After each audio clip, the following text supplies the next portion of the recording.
আগামী ২৬ বিধানসভা নির্বাচনের আগে পশ্চিমবঙ্গে এসআইআর বা স্পেশাল ইন্টেনসিভ রিভিশন হওয়ার পথে। এই অক্টোবর মাসের যে কোনো সময় এসআইআর বা স্পেশাল ইন্টেনসিভ রিভিশন শুরু করে দেবে জাতীয় নির্বাচন কমিশনের তরফ থেকে।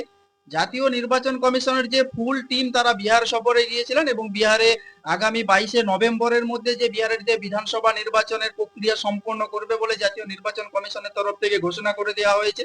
আজকে ৫ অক্টোবরের যেহেতু ৫ তারিখ, ৬ তারিখ মিটলেই ৭ তারিখে জাতীয় নির্বাচন কমিশনের দিল্লি থেকে একজন উচ্চ পর্যায়ের আধিকারিক তিনি পশ্চিমবঙ্গে আসছেন। কারণ পশ্চিমবঙ্গে তিনি যে প্রত্যেক জেলা শাসকদের নিয়ে একটি ভার্চুয়ালি বৈঠক করবেন।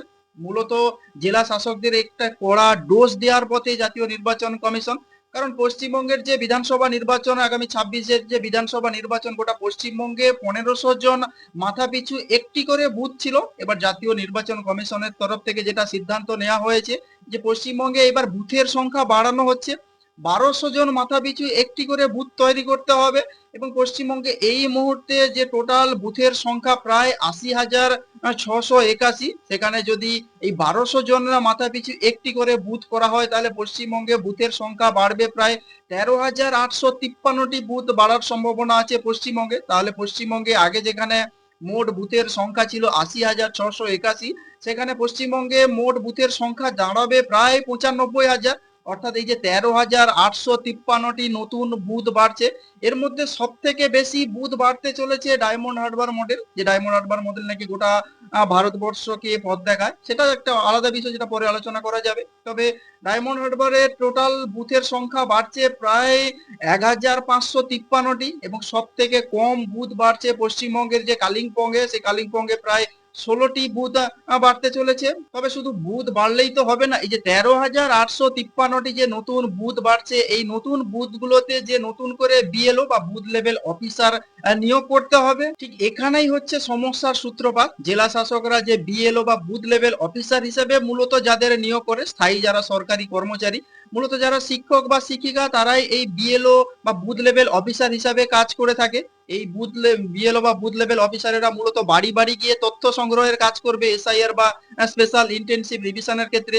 যে আপনি যে আধার কার্ডটা দেখাচ্ছেন সেই আধার কার্ডটা ভুয়ো না আধার কার্ডটা ঠিক আছে, বা আপনি যে সব ডকুমেন্টস গুলো দেবেন সেইগুলো তথ্য মিলিয়ে দেখবে এবং তারপরে সেইগুলোকে তারা সেই তাদের যে অর্থাৎ এসআইআর বা স্পেশাল ইন্টেনসিভ রিভিশনের যে ফর্ম, সেই ফর্ম ফিল আপ করবে এবং জাতীয় নির্বাচন কমিশনের একটি অ্যাপস আছে, সেই অ্যাপসে সেই তথ্য তুলে ধরে সেই অ্যাপসে এই যে যে ডকুমেন্টস গুলো বাড়ি বাড়ি ঘুরে যে বুথ লেভেল অফিসারেরা কালেক্ট করবে সেইগুলো তারা আপলোড করে দেবে।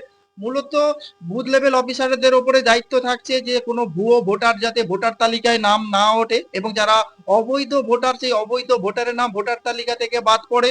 এক্ষেত্রে এই বিএলও বা বুথ লেভেল অফিসারদের এই স্বাধীনতা দেয়া থাকবে জাতীয় নির্বাচন কমিশনের তরফ থেকে। কারণ প্রত্যেকটা বাড়ি বাড়ি গিয়ে এই বিএলও বা বুথ লেভেল অফিসারেরা এই যে তথ্য সংগ্রহের কাজ করবে জাতীয় নির্বাচন কমিশনের তরফ থেকে। পশ্চিমবঙ্গে যখন এসআইআর বা স্পেশাল ইন্টেনসিভ রিভিশন শুরু হয়ে যাবে, কিন্তু এই যে ১৩,৮৫৩টি বুথ বাড়ছে, কিন্তু এই ১৩,৮৫৩ জন যে বিএলও অফিসার বা বুথ লেভেল অফিসার যে নিয়োগ করছে না জেলা প্রশাসনের তরফ থেকে, যে ইআরও অফিসারেরা আছে, সেইটা নিয়ে এইবার জাতীয় নির্বাচন কমিশনের তরফ থেকে একজন উচ্চ পর্যায়ের আধিকারিক আগামী ৭ই অক্টোবর পশ্চিমবঙ্গ সফরে আসছেন এবং ভার্চুয়ালি তিনি প্রত্যেকে জেলা শাসকদের সঙ্গে বৈঠক করবেন এবং কয়েকটি জেলাতেও ভিজিট করার একটা সম্ভাবনা থাকে। এবং এতদিন যেসব যে বুথ লেভেল অফিসারেরা মূলত যেসব শিক্ষক বা শিক্ষিকারা যাদেরকে নিয়োগ করতে হবে যে জেলা প্রশাসনের তরফ থেকে, যারা বলছে যে না পেটে ব্যথা, কোমরে ব্যথা, যারা এই বিএলও বা বুথ লেভেল অফিসার হিসেবে কাজ করতে পারবে না, সেটা চলবে না। জাতীয় নির্বাচন কমিশনের তরফ থেকে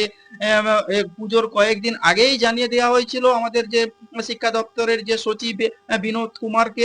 এক্ষেত্রে সুপ্রিম কোর্টের একটি কড়া নির্দেশিকা রয়েছে যে জাতীয় নির্বাচন বা এই যে ভোটার তালিকা, বিশেষ করে নির্বাচনের কাজে শিক্ষক এবং শিক্ষিকাদের অংশগ্রহণ করা বাধ্যতামূলক। হ্যাঁ, যদি কোনো পারিবারিক কোনো কিছু সমস্যা বা কোনো অসুস্থতার কারণ থাকে তাহলে সেক্ষেত্রে নির্বাচন কমিশনের তরফ থেকে ছাড় দেওয়া হতে পারে। এক্ষেত্রে যে বিএলও অফিসারেরা যে শিক্ষক বা শিক্ষিকারা যদি এই বুথ লেভেল অফিসার হিসেবে কাজ করতে না চায় তাহলে জাতীয় নির্বাচন কমিশনের তরফ থেকে এইবার সরাসরি আইনি পদক্ষেপ নেওয়া হতে পারে বলে পুজোর আগে এরকমই একটি চিঠি আমাদের যে শিক্ষা সচিবকে পাঠিয়ে দেওয়া হয়েছিল। এই বুথগুলো কোথায় হবে, কিভাবে হবে, সেটা যে অর্থাৎ যে জেলা প্রশাসকরা এটাকে থমকে রেখেছে, যেখানে বুথের যে পুনর্বিন্যাস সেটা করছে না বলে যে অভিযোগ করা হচ্ছে। তবে সবকিছু ঠিকঠাক থাকলে আগামী অর্থাৎ এই যে কালী পুজোর আগে বা পরে পশ্চিমবঙ্গের যে কোনো সময় এসআইআর বা স্পেশাল ইন্টেনসিভ রিভিশন শুরু করে দেবে জাতীয় নির্বাচন কমিশন। এটাই হচ্ছে শাসকের সব থেকে বড় মাথা ব্যথার কারণ পশ্চিমবঙ্গে এসআইআর বা স্পেশাল ইন্টেনসিভ রিভিশন আটকানোর জন্য রাজ্যের শাসক দলের তরফ থেকে নানান রকম ভাবে প্রচেষ্টা করা হয়েছিল। তবে এই সবের মধ্যে একদিকে যখন রাজ্যের পুজো কার্নিভেল চলছে, উৎসবের মেজাজ, অন্যদিকে উত্তরবঙ্গে প্রায় বন্যা পরিস্থিতি। উত্তরবঙ্গে ইতিমধ্যে প্রায় 20 জন মানুষ মারা গেছে এই বন্যাতে, যে ব্যাপক বৃষ্টি হয়েছে, এবং গত কয়েকদিন আগে কলকাতার বুকে যে ভারী বর্ষণ হয়েছিল সেখানে আমরা আমাদের 12 জন সহ নাগরিককে হারিয়েছিলাম। তার প্রতিবাদে রাজ্যের বিরোধী দলনেতার তরফ থেকে এই পুজো কার্নিভেল আজকের দিনেই কলকাতার বুকে একটি প্রতিবাদ সভা করা হচ্ছে। তবে পশ্চিমবঙ্গে এসআইআর নিয়ে শাসকের মনে যে একটা আতঙ্ক রয়েছে সে নিয়ে সন্দেহের কোনো অবকাশ নেই। তবে আপনারা কি বলবেন এইসব নিয়ে? যদি কোনো কিছু বলতে চান তাহলে অবশ্যই কমেন্টস বক্সে কমেন্টস করতে পারেন। আর নজর রাখুন নাচিন্দা টিভিতে।